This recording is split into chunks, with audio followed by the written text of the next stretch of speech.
అందరికీ నమస్కారం. ఈరోజు పేపర్లో ఒక వింత చూశానండి. గౌరవ పులివెందుల ఎమ్మెల్యే పుస్తకాల గురించి మాట్లాడుతున్నారు. బాబు, పులివెందుల ఎమ్మెల్యే గారు జగన్మోహన్ రెడ్డి గారు, మీకు చదువులు పుస్తకాల గురించి కూడా తెలుసా? మీరు ఎక్కడ చదువుకున్నారు? మీ స్కూల్ ఎక్కడ చదివారు? కాలేజ్ ఎక్కడ చదివారు? ఏ యూనివర్సిటీలో చదివారు? ఎంతవరకు చదివారు? మీకు చదువుల గురించి తెలుసా? మీరు లోకేష్ బాబు గారి గురించి మాట్లాడతారా? లోకేష్ బాబు గారు ఎక్కడ చదువుకున్నారో మీకు తెలుసా అసలు? దాన్ని స్టాన్ఫర్డ్ యూనివర్సిటీ అంటారు. మీరు పలకడం కూడా రాదనుకోండి, అది వేరే విషయం. స్టాన్ఫర్డ్ యూనివర్సిటీలో చదువుకోవాలంటే ఇది ఉండాలి: తెలివితేటలు, విజ్ఞానం ఉంటేనే అక్కడ సీట్ వస్తుంది. డబ్బులు ఇచ్చి కొనుక్కున్నది కాదు అది.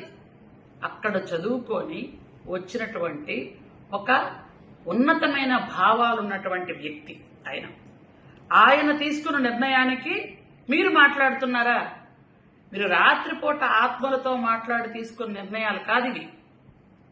పూర్తిగా నిపుణులతో మాట్లాడి నిర్ణయాలు తీసుకునే శక్తి, సామర్థ్యం మా లోకేష్ బాబు గారికి ఉన్నాయి. ఆయన ఎవరు కొడుకు?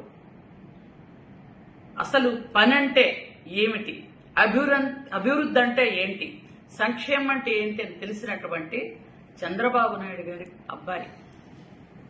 అలాగే ఆయన చదువుకునే యూనివర్సిటీ, ఆయన చదువు, ఆయన ప్రవర్తన, ఆయన తాలూకా ఈరోజు పరిపాలనా సామర్థ్యం, ఇవన్నీ కూడా ప్రజలకు చెప్తున్నాయి.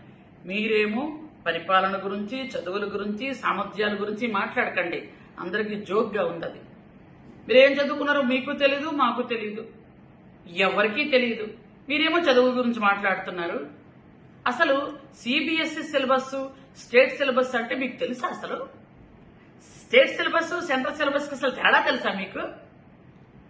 కాబట్టి మీకు తేడా తెలియని వాటి గురించి ఎక్కువగా మాట్లాడకండి. మీరు ఏదో ప్రశాంతంగా రాత్రిపూట ఆత్మల గురించి మాట్లాడుకోవడం, ఏదో లండన్ నుంచి మీకు వచ్చిన మందుల గురించి మాట్లాడుకోండి.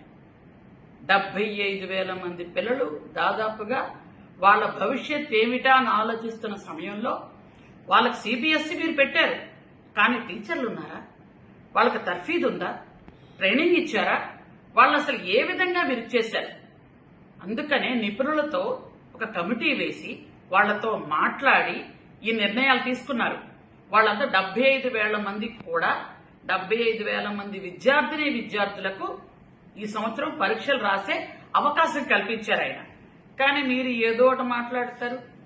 నిజంగా మీకు విద్య మీద, పుస్తకాల మీద, చదువు మీద శ్రద్ధ ఉంటే గత కాలంలో మీరు ఏం చేశారు గుర్తుందా? మీకు మతిమరుపు కదా, మీకు తెలియదు, నేనే చెప్తాను వినండి. మారుమూల గ్రామాలలో స్కూల్స్ ఎందుకు మీరు క్లోజ్ చేశారు? గిరిజన గ్రామాల్లో స్కూల్ని ఎందుకు పూర్తిగా మూసేశారు? వేలాది మంది పిల్లలు డ్రాప్ అవుట్స్ అయిపోయి ఈరోజు ఏం చేయాలో తెలియని పరిస్థితిలో ఉన్నారు. 2 కిలోమీటర్లు 3 కిలోమీటర్లు నడిస్తే గాని ఇంకొక స్కూల్ రాదు. అలాంటి పరిస్థితిలో చాలా మంది పిల్లలు స్కూల్ మానేసి ఉండిపోయారు. ముఖ్యంగా మా గిరిజనులు పిల్లలు 3 కిలోమీటర్లు నడవాలంటే పొలం గట్ల మీద నుంచి, అడవుల మీద నుంచి, కొండల గుట్టల మీద నుంచి నడవాలి. అలాంటి పరిస్థితి ఉందని మేమంతా రిక్వెస్ట్ చేసినా, ధర్నాలు చేసినా కనీసం మీరు కన్నెత్తేనే చూడలేదే. అలాంటి మీరు కూడా పాఠశాలల గురించి, చదువుల గురించి మాట్లాడుతున్నారు అంటే ఏమనాలి అసలు? మీరు ప్రశాంతంగా ఆత్మలతో మాట్లాడుకోండి, అనవసరంగా మనుషులతో మాట్లాడకండి. ఈ రోజు ఏదైతే నిర్ణయం తీసుకున్నారో విద్యాశాఖ మంత్రిగా లోకేష్ బాబు గారు, అది కరెక్ట్ అయిన నిర్ణయం. కాబట్టి మేమందరం దానికి సపోర్ట్ చేస్తున్నాం. విద్యార్థుల తల్లిదండ్రులు కూడా సపోర్ట్ చేస్తున్నారు. మీ అవసరము, మీ తాలూకా సపోర్ట్ ఎవరికి కావాలండి? మీకు చదువుల గురించి కానీ, మానవత్వ విలువల గురించి కానీ మీకు తెలీదు. మీకు తెలిసింది ఒక్కటే: ప్రతి మనిషిని కామెంట్ చేయడం, వాళ్ళని జైల్లో పెట్టించడం, వాళ్ళని అవమానపరచడం. ఇవి తప్ప నీ బ్రతుకేమీ తెలియదు.